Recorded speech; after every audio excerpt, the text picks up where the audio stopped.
So, comment today on my YouTube channel. Excuse me. How do we get our hands on the Young Global Leaders Program curriculum and actually see what is being taught to these students? Well, I haven't been able to find it. I've been looking for it. It could be in the vastness of the WEF website somewhere, but I have yet to find it. I have in bits and pieces in the various videos kind of covered it, but let me condense what little I do know here. I just recently learned that the Harvard Kennedy School, Harvard Kennedy branch, Global Leadership and Public Policy for the 21st Century. I had thought that the program at Harvard Kennedy was a preschool to the World Economic Forum. I was mistaken. I just learned the other day it's 11 months out of the 3-year program, although it doesn't have to be done all at once. And perhaps all of the attendance does not have to be in person. Can't seem to get that pinned down exactly. I think the majority of it is personal attendance.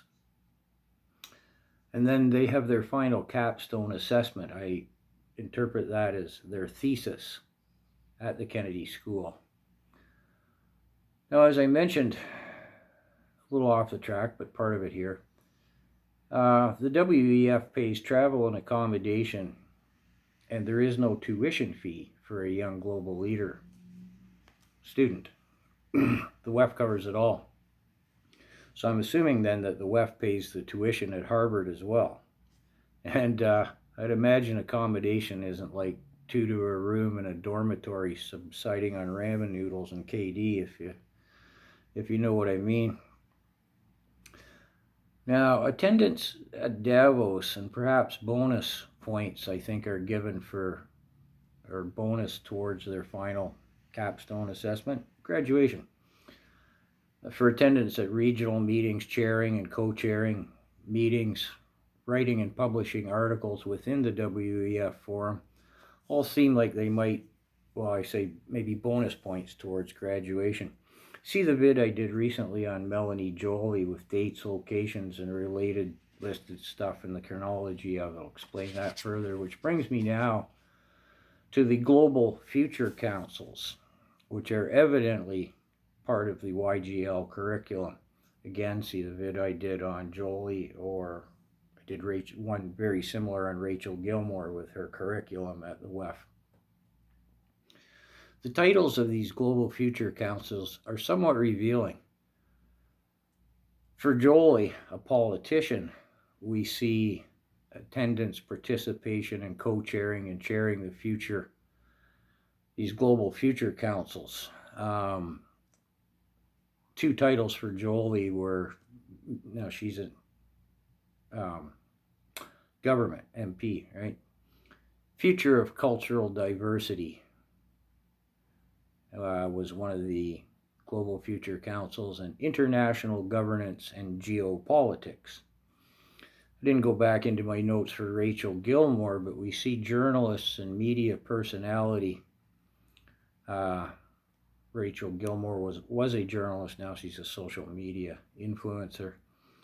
So we'd see titles perhaps like Media Influence in an Era of Mis and Disinformation, or a Global Future Council titled something along the lines of Media's Role in the New World Order.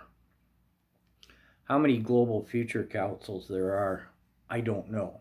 How many Canadian, mostly politicians, have I researched, and I've often found them, the first hint of them, in the Global Future Councils. That's where I find them. And there's a host of titles. And again, the titles of these Global Future Councils are revealing towards, are they a politician? Are they, I'll just say media in general, or industry, captains of industry, your Hollywood types. The Global Future Councils are all aimed at, you can see in their titles, aimed at the different fields that they want. Back to my notes here briefly. The shaped, well, I'm quoting, paraphrasing from the program at Harvard. that the thought leaders have adequately shaped the young global change makers. So that's all I've got on the curriculum at the World Economic Forum. I think it gives us an insight into, again, each field and each individual. If anybody's got anything else I can work with, let me know.